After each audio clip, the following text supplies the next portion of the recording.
Halo, assalamualaikum warahmatullahi wabarakatuh, teman-teman seluruh Indonesia. Apa kabar? Semoga selalu sehat ya dimanapun kalian berada. Kembali lagi kita bersama saya di Pandora Channel. Kita akan kembali sharing, kita akan kembali curcol, kita akan kembali membahas seputar update-update terbaru serta pengalaman-pengalaman terbaru yang berkenaan dengan aplikasi pinjaman online. Oke, untuk teman-teman yang masih berenang ataupun berkecimpung di lingkaran hitam aplikasi pinjaman online dan kalian mengalami gagal bayar, saya hanya bisa kembali memberikan semangat untuk teman-teman.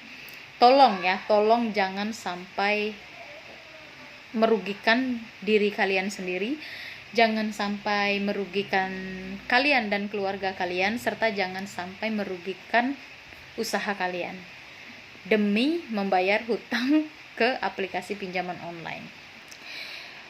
Sekitar 1 minggu yang lalu ini saya dihubungi oleh salah satu rekan kita yang berbagi cerita tentang gagal bayar ataupun gagal cicil di aplikasi Shopee Pay Later dan Shopee Pinjam. Dua-duanya ini digunakan dan semuanya gagal bayar.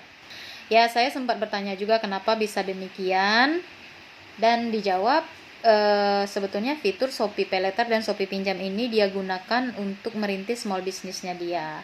Jadi ya istilahnya dia jualan online gitu kan, produk-produk dia ambil di Shopee, kemudian menggunakan Shopee Pay Later untuk pembayaran yang bisa dicicil ya, bisa dicicil dari 3, 6 sampai 12 bulan ya. Nah, dia menggunakan ini dan kemudian ya sesuatu terjadi ya, namanya juga small business ya, apalagi untuk yang baru-baru merintis tentu saja sangat besar kemungkinan gitu akan terbentur. Karena apa? Apabila kita hanya mengandalkan modal dari aplikasi Shopee, kemudian suatu waktu kita mengalami sebuah hal yang tidak terduga, yang intinya ya bersifat konsumsi pribadi gitu, tentu akan sangat rentan sekali modal yang sudah dikumpulkan untuk cicilan bulan ini kemudian terpakai untuk kebutuhan pribadi. Nah, ini yang akhirnya dialami oleh salah satu teman kita yang menghubungi saya kemudian bercerita tentang pengalaman dia. Sebetulnya bukan hanya dia bercerita, cuman dia udah sangat pusing sekali. Pusing kenapa? Bukan pusing mikirin tagihan, tetapi pusing akibat mendapatkan teror mendapatkan tagihan online secara terus-menerus, baik melalui pesan WhatsApp maupun melalui pesan yang dikirim lewat email. Jadi ya saya pun akhirnya menanggapi untuk peristiwa yang dia alami ini, untuk tidak terlalu memprioritaskan cicilannya dia. Karena apa?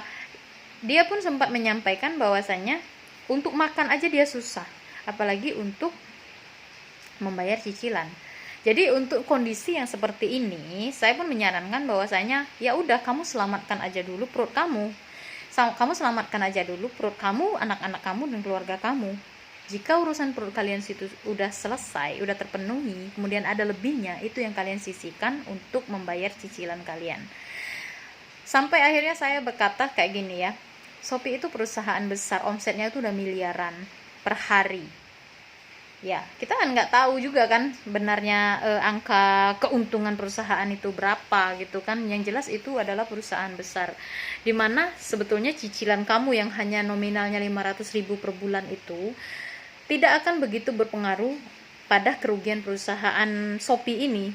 Jadi untuk kamu yang menghubungi saya dengan problem ini, kembali saya tekankan, Shopee nggak akan miskin dengan kamu gagal bayar di pinjaman 1.500.000. Cuman 1.500.000 ini juga nggak akan bikin kamu kaya. Jadi usahakanlah, penuhilah dulu kebutuhan pokok kalian. Jika ada lebihnya, kalian sisihkan untuk kembali mencicil tagihan di Shopee Pay Later dan Shopee Pinjam. Sebetulnya apabila memang ini dirutinkan, meskipun kalian hanya bisa membayar 200.000 per bulan, ini tetap akan habis, lama-kelamaan akan habis. Kembali saya ingatkan untuk teman-teman, tidak ada solusi terbaik dari sebuah tagihan hutang selain kita membayarnya sampai lunas.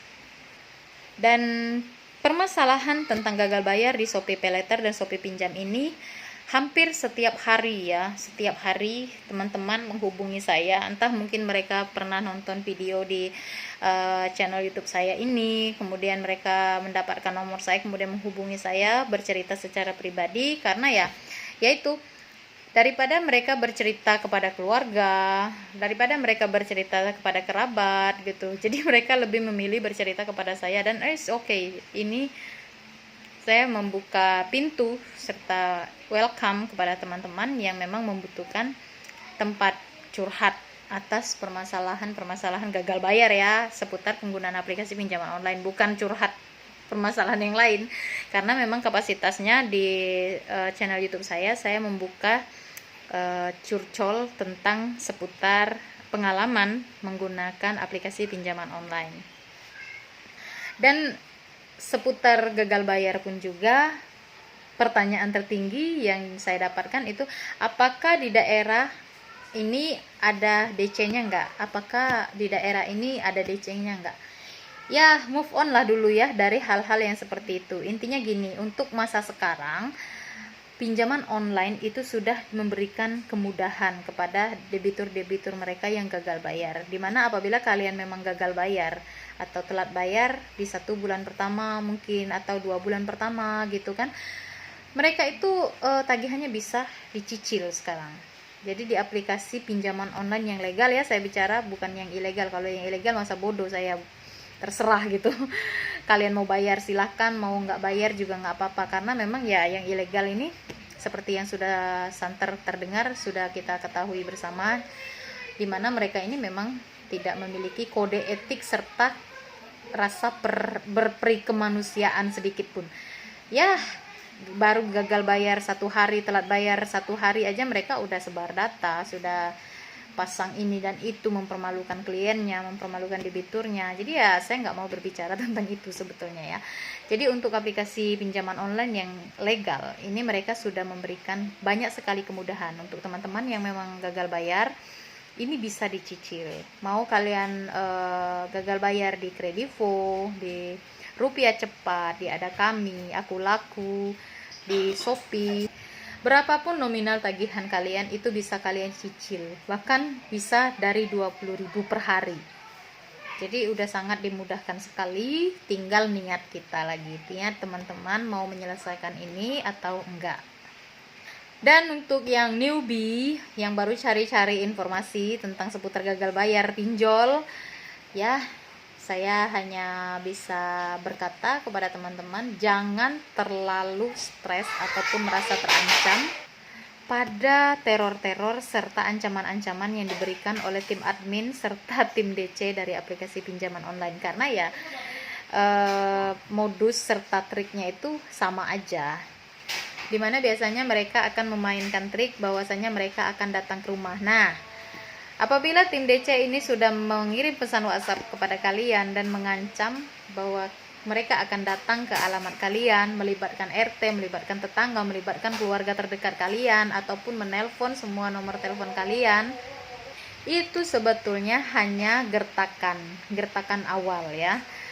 Untuk daerah luar Jabodetabek ini masih sangat aman menurut saya. Jadi memang kita tidak bisa memastikan daerah A tidak ada DC, daerah B tidak ada DC, daerah C nggak ada DC gitu, nggak bisa ya, nggak bisa kita memastikan itu, karena ya seperti yang kita ketahui dan seperti apa yang kita lihat di lapangan, di mana angka gagal bayar dari aplikasi pinjaman online ini semakin hari ini semakin meningkat, dan masyarakat serta debitur gagal bayar ini pun juga semakin hari semakin masa bodoh. Kalau saya perhatikan ya seperti itu, mereka masa bodoh dengan tagihan pinjaman online mereka. Kenapa saya bisa mengatakan ini? Banyak sekali di grup-grup itu ya, saya gagal bayar di sekian belas aplikasi, saya gagal bayar di sekian puluh aplikasi ya. Seperti yang kita sama-sama tahu juga bahwasanya aplikasi pinjaman online ini yang legal ini ada di angka 130-an. Jadi memang banyak sekali. Jadi wajar aja kalau misalnya nantinya akan ada debitur yang gagal sampai 30 aplikasi, itu wajar aja, karena memang aplikasinya pinjaman online ini sangat banyak. Dan tentu saja ini berawal dari ya dirawat dulu. Awalnya kita pinjam misalnya kayak di Aku Laku, kemudian untuk merawat Aku Laku kita berkembang biak lagi ke ada kami, kemudian untuk merawat aku laku dan ada kami berkembang biak lagi ke Rucep, untuk merawat yang 3 ini berkembang biak lagi ke Uku, berkembang biak lagi ke Shopee pinjam, berkembang biak lagi, dan seperti itulah polanya, tidak akan pernah habis kecuali kalian memutus mata rantai itu dengan memutuskan gagal bayar di semua aplikasi pinjaman online. Karena ya semakin kalian menggali lubang yang baru untuk menutupi lubang lama, maka kalian akan semakin banyak lubang-lubang pinjaman online itu yang akan menjerat kalian. Ya bukan hanya bukan ini ya, semakin banyak kita terlibat di aplikasi pinjaman online itu bukan sebuah prestasi, itu justru hanya menambah beban pikiran kalian, serta pertanggungjawabannya itu berat juga. Kalian berawal dari 3 aplikasi pinjaman online, kemudian gagal bayar.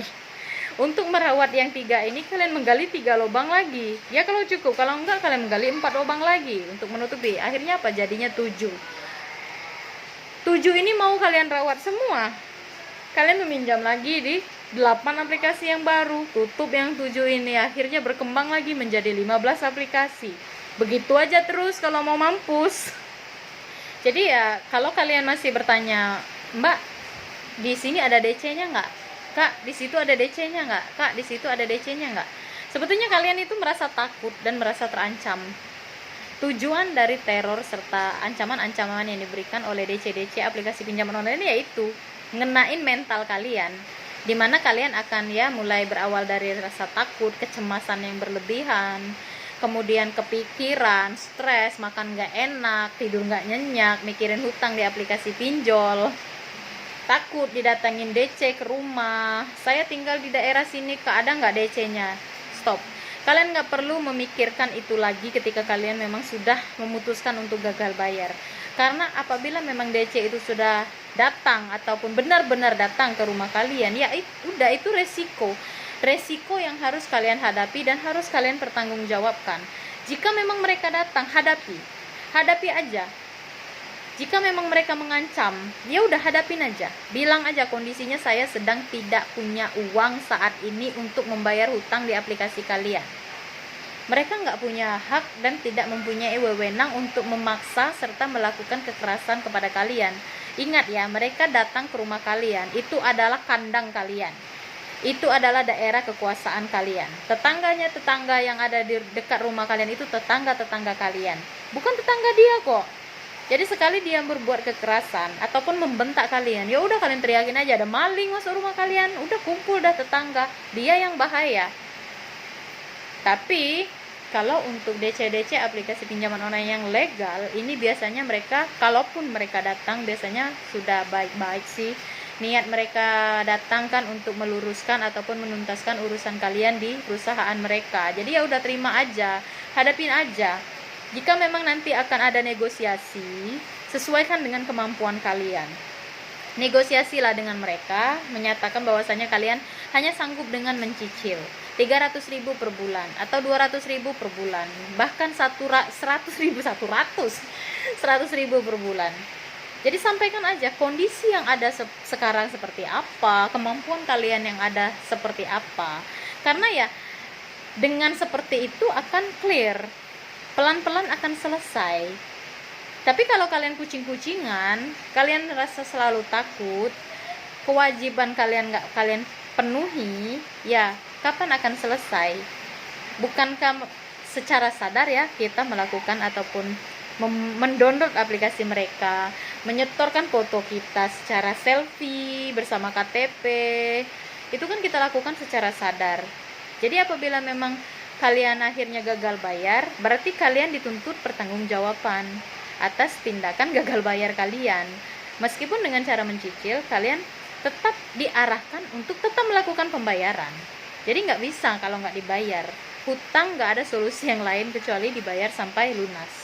Jadi untuk teman-teman yang masih gagal bayar, masih berenang di kolam-kolam aplikasi pinjaman online, jadi nggak perlu lah ya kalian memikirkan, Kak, saya takut nanti DC-nya datang ke rumah saya malu sama tetangga, saya malu sama keluarga, ini Kak saya nggak ketika melakukan pinjaman suami saya nggak tahu atau istri saya nggak tahu, nanti saya bertengkar dengan suami dan istri. Yaitu bangunlah kembali komunikasi yang baik dengan keluarga, apalagi dengan keluarga terdekat ya. Apabila kalian perempuan, maka bangun komunikasikan ini kepada suami.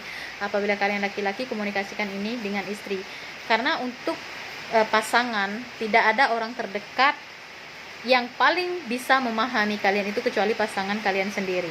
Dan jangan lagi takut dengan ancaman-ancaman seperti mau dilaporkan ke polisi, mau melibatkan RT, mau melibatkan tetangga, mau menelpon seluruh kontak yang ada di handphone. Jadi gini ya, kalau mereka mengancam mau menelpon seluruh kontak yang ada di telepon, OJK itu memberikan peraturan kepada aplikasi pinjaman online. Mereka tidak boleh menghubungi kontak-kontak yang ada di handphone kalian melebihi 2 kontak darurat yang kalian cantumkan ketika pengajuan pinjaman. So, jangan takut berlebihan lagi, jangan begitu memusingkan hal-hal yang seperti itu lagi. Karena memang ya itu, apabila memang mereka mengancam untuk datang ke rumah kalian, is oke, terima aja. Bahkan kalau bisa tantangin, silahkan datang ke rumah saya tunggu. Bilang aja gitu. Kalau memang mereka datang, udah hadapin. Karena itu adalah bentuk pertanggungjawaban kalian atas tindakan gagal bayar.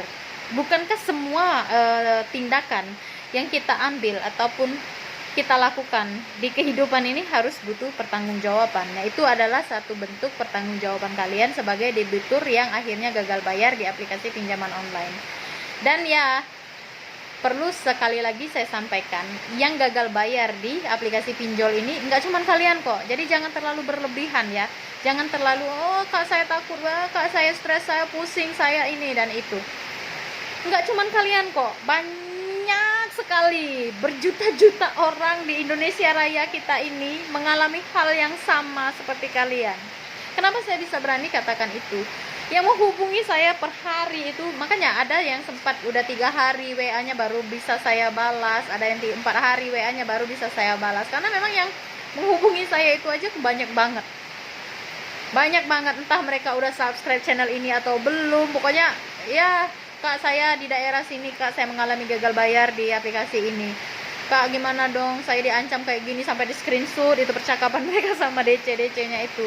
Ya, selagi saya bisa membantu, selagi saya bisa mensupport, selagi saya bisa memberi ketenangan serta memberi nasihat atau arahan, saya akan tanggapi semua pesan yang masuk ke WA saya. Jadi untuk kalian yang baru lihat video ini, apapun masalah kalian, seperti apapun permasalahan gagal bayar kalian di aplikasi pinjaman online, jangan ditanggung sendiri. Silakan hubungi nomor WA saya di bawah ini, cerita sama saya ya. Cerita sama saya, ceritakan semua apa yang kalian takutkan, apa yang kalian alami di aplikasi pinjaman online.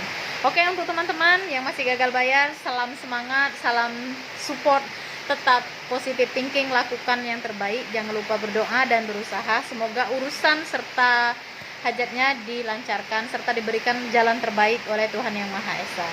See you next video. Terima kasih untuk yang sudah nonton. Jangan lupa subscribe buat yang belum. Dah.